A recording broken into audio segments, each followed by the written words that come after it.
அதாவது என்னென்னா, நம்ம வந்து இரவு இரவு நிறைய நேரம் வேலை பார்க்கணும். அதே மாதிரி அதுவும் ரொம்ப முக்கியம். என்ன தெரியுமா? ஏன் இரவு ரொம்ப நேரம் வேலை பார்க்கணும்? இரவு வந்து எல்லாருமே வந்து தூங்கிடுவாங்க. நமக்கு வந்து தொந்தரவே இல்லாத நேரம் எதுனா, ஒரு 11 மணிலேருந்து ஒரு 2 மணி வரைக்கும், அதாவது அதன் பிறகு வருகிற நேரம் ஃபுல்லாகவே நமக்கு தொந்தரவு இருக்காது. எல்லாம் அமைதியாகிடும், எல்லாருமே தூங்கிடுவாங்க. ஒரு இரவு 11 மணிக்கு மேலே போயிட்டிங்கன்னா, 10 மணிக்கு மேலே போயிட்டிங்கன்னா நல்லா அமைதியாக இருக்கும். நாம் எந்த வேலையும் நம்ம செய்யலாம். நம்ம அலுவலக வேலை அல்லது நீங்கள் உங்களுடைய எது லட்சியமோ அது குறித்து நீங்கள் உங்கள் வேலையை செய்யலாம் தடையே இல்லாமல். இன்னொன்று என்னென்னா, லட்சியவாதிகள் லட்சியவாதிகள் லட்சியங்கிறது வித்தியாசமானதாக இருக்கணும். இயற்கையின் பார்வையிலிருந்து வித்தியாசமானதாக இருக்க வேண்டும். இது வந்து அதுதான் உங்களுக்கு லட்சியம், எல்லாருடைய கவனத்தையும் ஈர்க்கணும். நீங்கள் ஒரு லட்சியத்தை தேர்ந்தெடுத்திருக்கீங்கன்னா அந்த லட்சியம் வித்தியாசமாக இருக்கணும். எல்லார் மாதிரியும் ஒரு சாதாரணமாக இருக்கக்கூடாது. ஒரு வழக்கமான ஒன்றாக இருக்கக்கூடாது. வழக்கத்திற்கு மாறாக வித்தியாசமாக இருந்தால் தான் எல்லோரும் உங்களை பார்ப்பாங்க. அப்போது வித்தியாசமான ஒரு லட்சியத்தை வச்சுருக்கவங்க வித்தியாசமாக தான் வாழணும். எப்படி வாழணும் அப்படின்னா, நீங்கள் வந்து காலையில் 5 மணிக்கு எந்திக்கிறீங்க, 10 மணிக்கு தூங்கிடுறீங்கன்னா நீங்கள் உங்கள் வாழ்க்கையில் என்ன வித்தியாசம் இருக்குது? எல்லோரும் மாதிரி தான் நீங்கள் காலையில் எந்திக்கிறீங்க, இரவு 10 மணிக்கு தூங்குறீங்க. எல்லோரு மாதிரியும் வாழ்ந்துட்டு அப்புறம் எல்லோரு மாதிரியும் எந்திக்கிறீங்க, எல்லோரு மாதிரியும் தான் தூங்குறீங்க. பெரும்பாலானவங்கன்னு நான் சொல்கிறேன். பெரும்பாலானவங்க மாதிரி தான் நீங்கள் வாழ்ந்துட்டு நீங்கள் எப்படி வித்தியாசமான ஒரு லட்சியத்தை வச்சுக்க முடியும்? வித்தியாசமான லட்சியம் வச்சுக்கிறவங்க என்ன பண்ணணும் அப்படின்னா, வித்தியாசமாக வாழணும். மற்றவங்க மாதிரி வாழக்கூடாது. இரவு வந்து 10 மணிக்கு தூங்கக்கூடாது. இரவு வந்து 12 1 மணி வரைக்கும் வேலை பார்க்கணும், 2 மணி வரைக்கும் வேலை பார்க்கணும். சில டைமில் நைட்டு ஃபுல்லாக நம்ம வேலை பார்க்க வேண்டியிருக்கும். வேலைன்னா நம்முடைய அலுவலக வேலையை சொல்கிறேன். உங்களுடைய லட்சியம் தொடர்பான வேலைகளில் நீங்கள் வந்து இரவு வெகு நேரம் வேலை செய்ய நீங்கள் பழகிக்கணும். சும்மா 10 மணி ஆச்சா படுக்கணுன்ற ஆசை வருதா? கண்டிப்பாக நீங்கள் வித்தியாசமான ஆளே கிடையாது. நீங்கள் செய்கிற வேலையும் வித்தியாசமானதாகவே இருக்க முடியாது. அப்போது நீங்கள் வந்து இரவு வெகு நேரம் வரைக்கும் நீங்கள் உங்கள் வேலையை செய்யணும். அப்போ தான் அது வித்தியாசமானது. அதுதான் மற்றவருடைய கவனத்தை ஈர்க்கும். வித்தியாசமான விஷயத்தை தான் மக்கள் திரும்பி பார்ப்பாங்க. அதனால் வித்தியாசமான வேலைகளை செய்யணும், வித்தியாசமான விஷயத்த செய்யணும், எல்லோரும் உங்களை பார்க்கணும், வெற்றி பெறணும் அப்படின்னு நினைக்கிறவங்க 10 மணிக்கு தூங்குறத நிறுத்திடுங்க. 1 மணி வரைக்கும் ஒர்க் பண்ணுங்கள், 2 மணி வரைக்கும் ஒர்க் பண்ணுங்கள்.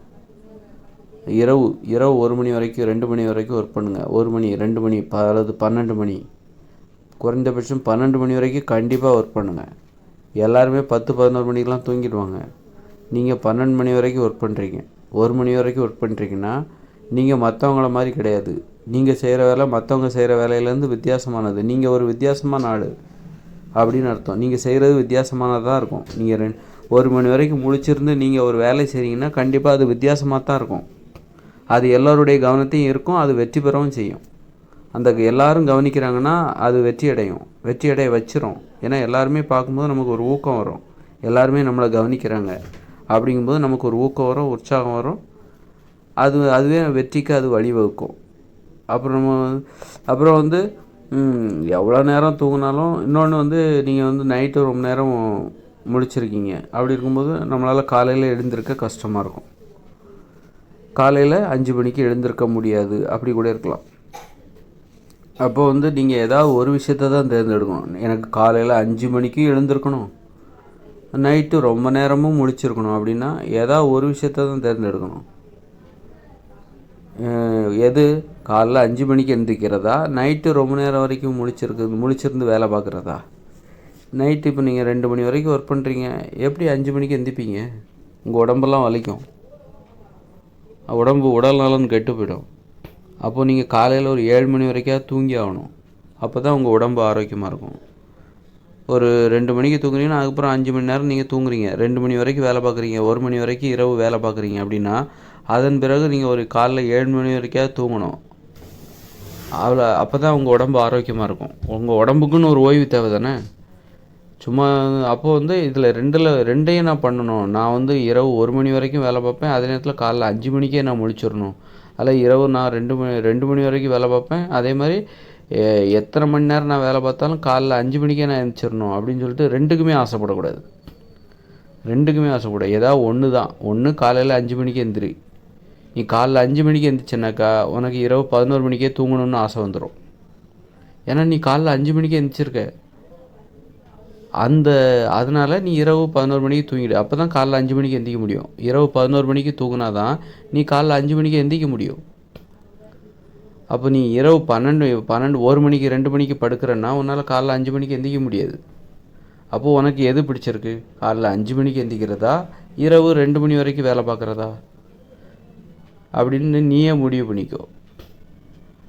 காலைல 5 மணிக்கு எந்திரிக்கிறதுங்கிறது வழக்கமான ஒன்று, பெரும்பாலானவங்க செய்கிறது. அதில் வித்தியாசமான ஒன்றும் இல்லை. காலைல 5 மணிக்கு எந்திரிச்சிட்டு காலைல 5 மணிக்கு எந்திரிச்சா இரவு 11 மணி வரைக்கும் நீ தூங்கிடுவீங்க.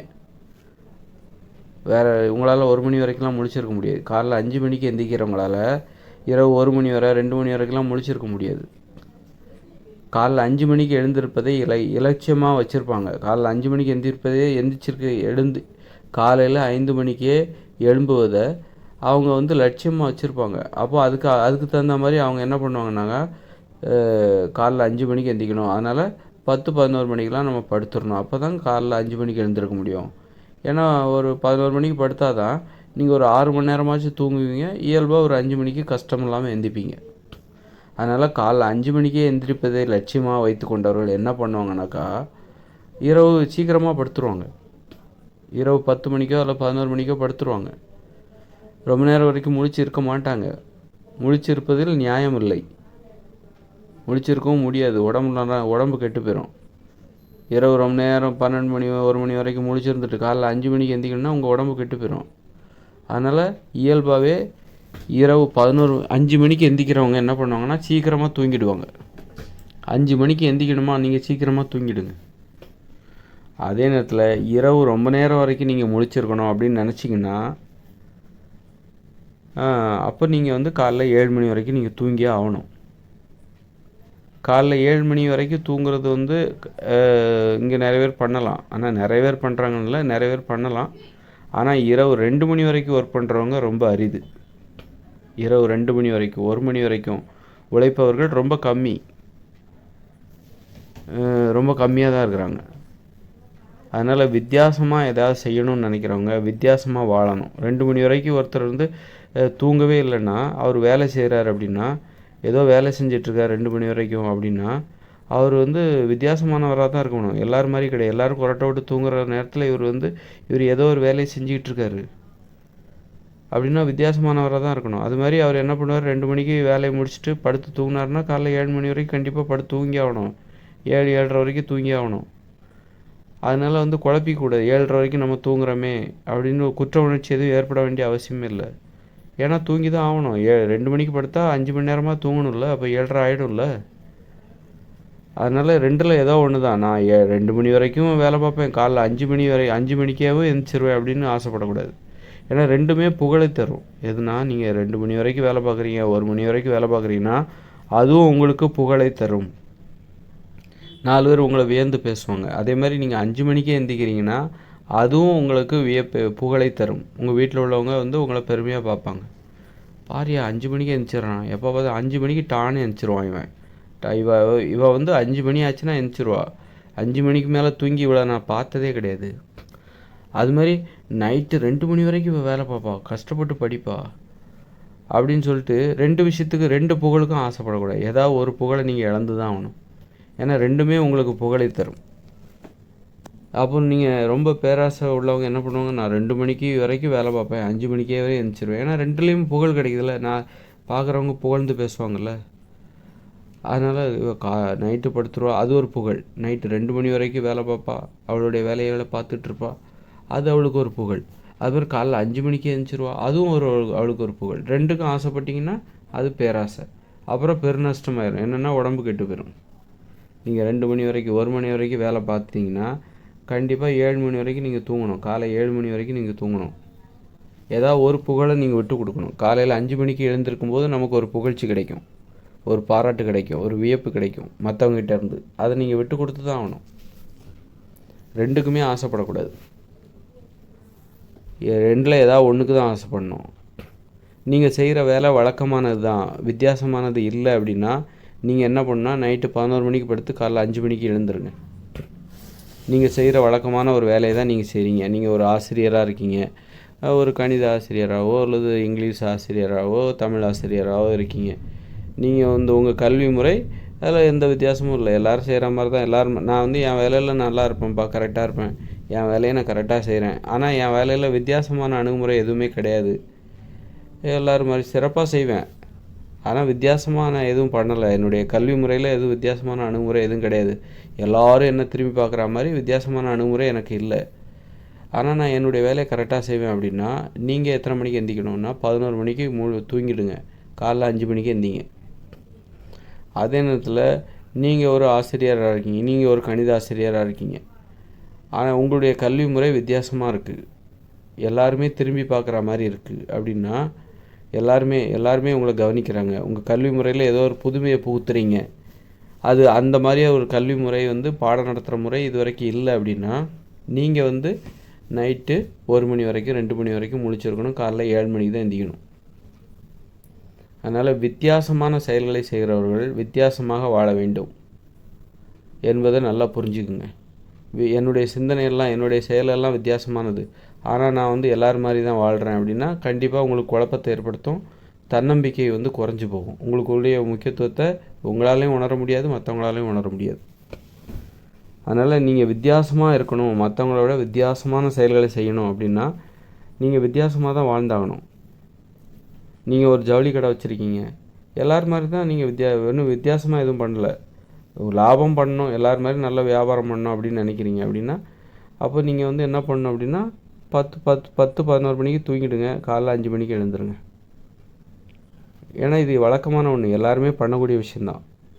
ஏன்னா உங்கள் வாழ்க்கையும் அப்படி தான். உங்கள் வாழ்க்கையில் உங்களுக்கான நீங்கள் கடை வச்சு நடத்துகிறீங்க, ஜவுளி கடை வச்சு நடத்துகிறீங்க, இது மாதிரி நிறைய பேர் கடை வச்சுருக்காங்க, இதை விட சிறப்பாக கூட பண்ணுறாங்க. அதனால் நீங்கள் செய்கிற தொழிலில் வந்து அதில் வந்து வித்தியாசம் இல்லை. ஆனால் நீங்கள் உங்கள் தொழிலை சிறப்பாக செய்யலாம், அது வேறு விஷயம். வித்தியாசம் இல்லைங்கிறனாலே அது சிறப்பாக இல்லைன்னு அர்த்தம் கிடையாது. சிறப்பாக செய்வது வேறு, வித்தியாசமான செயல்களை எடுத்துக்கொண்டு சிறப்பாக செய்வது என்பது வேறு, வித்தியாசம் இல்லாத ஒரு வேலையை எடுத்துக்கிட்டு அதை சிறப்பாக செய்வது என்பது வேறு. அதனால் உங்களுடைய வேலை வித்தியாசமானதா அப்படின்னா நீங்கள் வித்தியாசமாக தான் வாழணும், எல்லோரும் மாதிரியும் வாழ்ந்துடாதீங்க. அப்போ உங்களுக்கு தப்பு வரும், அப்போ நீங்கள் மிஸ்டேக் பண்ணுவீங்க, கண்டிப்பாக குழம்பிடுவீங்க. தன்னம்பிக்கை குறைபாடு, நீங்கள் சோம்பேறி ஆகிறதுக்கு வாய்ப்பு இருக்குது. உங்களுக்கு குழப்பம் அதிகமாகி சோம்பேறி ஆகிறதுக்கு வாய்ப்பு இருக்குது. அதனால் இப்போ என்னையே பார்த்தீங்கன்னா நான் வித்தியாசமான ஆள் தான். கண்டிப்பாக இந்த உலகத்திலே வந்து ரொம்ப வித்தியாசமான ஆள், ஒரு குறிப்பிடத்தகுந்த அந்த ஒருத்தன் யாருன்னா அது நானாக தான் இருக்க முடியும், அதில் எந்தவித சந்தேகமும் இல்லை. அப்படி இருக்கும்போது இந்த உலகத்தில் 800 கோடி பேருக்கு மேலே இருக்கான், இவங்க எல்லாத்தையும் விட வித்தியாசமான ஆளுன்னு சொன்னால் அது நான் சொன்னால் அதில் வந்து எனக்கு அந்த அந்த புரிதல், என்னை பற்றின புரிதல் எனக்கு அப்படி தான் இருக்குது. அப்படிங்கும்போது என்னுடைய வாழ்க்கையும் அப்படி தான் இருக்கணும். எனக்கு வந்து காலையிலே வந்து எழுந்திருக்கிறது பிடிச்சிருந்தாலும் அதில் வந்து நியாயம் இல்லை, ஏதாவது ஒன்றுக்கு தான் ஆசைப்படணும். அப்போ 2 மணி வரைக்கும் நான் வேலை பார்ப்பேன், 2 மணி அதுக்கு மேலே கூட இருக்கிறது எனக்கு ரொம்ப பிடிக்கும். எல்லாருமே அமைதியாக இருக்கும், எனக்கு அந்த அமைதி ரொம்ப பிடிக்கும். இடையூறுகளே இல்லாத அமைதி, இரவில் வந்து இடையூறுகளே இல்லாத அந்த அமைதி எனக்கு ரொம்ப பிடிக்கும். அந்த அமைதி, அப்படி ஒரு அமைதியில் நான் ஒரு வேலை செஞ்சிட்ருக்கேன். எல்லோரும் மாதிரியும் இருக்கிறது எனக்கு சுத்தமாக பிடிக்காது. அதனால் நான் செய்கிற வேலைகள், என்னுடைய சிந்தனைகள் எல்லாமே வித்தியாசமாக இருக்குது. அதனால் நான் வித்தியாசமாக தான் வாழணும் அப்படின்னு நான் இப்போ தான் புரிஞ்சுக்கிறேன். நான் எப்படி இருக்கணும், எனக்கு ரொம்ப நாளாக குழப்பம். காலையிலே எந்திக்கணும், ரொம்ப நேரம் வரைக்கும் வேலை பார்க்கணும், அப்போ ரொம்ப நேரம் வரைக்கும் வேலை பார்க்கணும் இரவு, அதே நேரத்தில் காலையிலே எந்திக்கணும். அப்போ அப்படின்னா இது சாத்தியமா இல்லையா அப்படின்னு சொல்லிட்டு எனக்கு ஒரே குழப்பம். அதற்கான விடை இப்போ கிடச்சிருக்குன்னு நான் நினைக்கிறேன். இந்த மாதிரி தான் வந்து நம்முடைய வேலை முறை, நம்முடைய தொழில் முறை, நம்முடைய லட்சியம் எப்படிப்பட்டதோ அதற்கு தகுந்தாற்போன்று நீங்கள் வாழ கற்றுக்கொள்ள வேண்டும். அப்புறம் பார்த்திங்கன்னா உணவு பார்த்திங்கன்னா எல்லோரும் மாதிரியும் நான் சாப்பிட மாட்டேன், காலை இரவு மதியம் அப்படிலாம் இல்லை. என் உணவே வந்து இட்லி பூரி பொங்கல் தோசை சாப்பாடு, பழைய சாதம் பிரியாணி இதெல்லாம் சாப்பிட மாட்டேன், மாமிசம் சாப்பிட மாட்டேன். காய்கறிகள், பச்சை காய்கறிகள், பழங்கள், வேக வைக்கப்பட்ட கிழங்கு, வேக வைக்கப்பட்ட பருப்பு, பயிர் வகைகள், கடலைகள், பச்சை கடலை, பச்சை பயிறு, முளைகட்டிய தானியம், பால், மோர், தயிர், இதைத்தான் நான் சாப்பிட்றேன். அப்படிங்கும்போது நான் எல்லோரும் மாதிரியும் என்னால் இருக்கவும் முடியாது. வித்தியாசமாக தான் நான் இருக்கேன், எல்லாரின் பார்வையில் வித்தியாசமாக இருக்கேன், அவ்வளோதானே தவிர இது வித்தியாசமானது கிடையாது. சரியான விஷயமே இங்கே வித்தியாசமாக இருக்குது, சரியான விஷயமே இங்கே வித்தியாசமாக இருக்குது. தவறான விஷயந்தான் இங்கே சரியாக வித்தியாசம் இல்லாத மாதிரி தோணுது. எது தவறானதோ அதுதான் இங்கே வித்தியாசம் இல்லாமல் தெரியுது. அதுதான் பெரும்பான்மையானவர்கள் பின்பற்றுவதால் அது சரியானதுன்னு நினச்சிக்கிறாங்க. யாரோ ஒருத்தர் வித்தியாசமாக இருக்காருன்னா அது தப்புன்னு நினச்சிக்கிட கூடாது. சரியான விஷயம் இங்கே வித்தியாசமாக இருக்குது, தவறான விஷயத்தை இங்கே நிறைவேறு பண்ணுறதுனால அது வித்தியாசம் இல்லாத ஒன்றாக தெரிகிறது. அவ்வளோதான். மற்றபடி நான் சரியாக இருக்கேன், அவ்வளோதான். சரியாக இருக்கணும்னு நினைக்கிறேன், அதனால நான் வித்தியாசப்படுறேன். அப்படி நிறைய பேர் இருக்காங்க. சரியாக இருக்கணும்னு நினைக்கிறவங்க எல்லாருமே வித்தியாசமாக தான் தெரிவாங்க மற்றவங்க பார்வைக்கு.